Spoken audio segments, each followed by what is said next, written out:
દર 1 કલાકે કારની ગતિ 3 કિલોમીટરથી 3 કિલોમીટર વધે છે.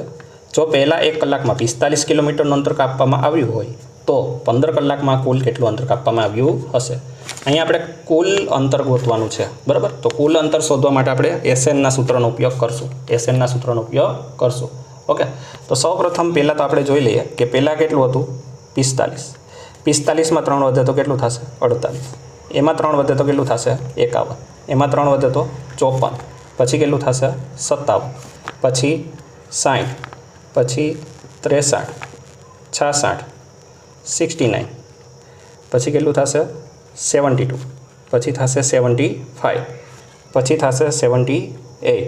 આવું આપણે ક્યાં સુધી જવાનું છે 15 કલાક સુધી જવાનું છે, બરાબર. 15 કલાક. તો 1 2 3 4 5 6 7 8 9 10 11 12. હવે 81 આ 13 કલાક થઈ, 84 14 કલાક અને 87 એટલે કે 15 કલાક. એટલે કે આ 15 કલાક છે, બરાબર.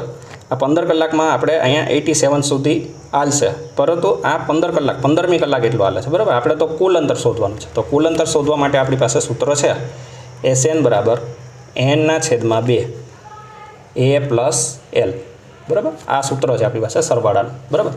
તો અહીંયા N છે એ કુલ છે, કુલ પદો. તો બરાબર, તો કુલ કેટલા છે 15 કલાક. તો અહીંયા આપણે 15 રાખવા પડશે, છેદમાં કેટલા આવશે 2.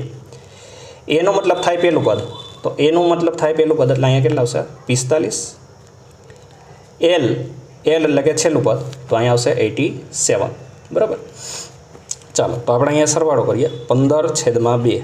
આનો સરવાળો કરીએ આપણે તો 7 ને 5 12, વધી પડી 1, 8 ને 1 9, 9 ને 4 13, 132.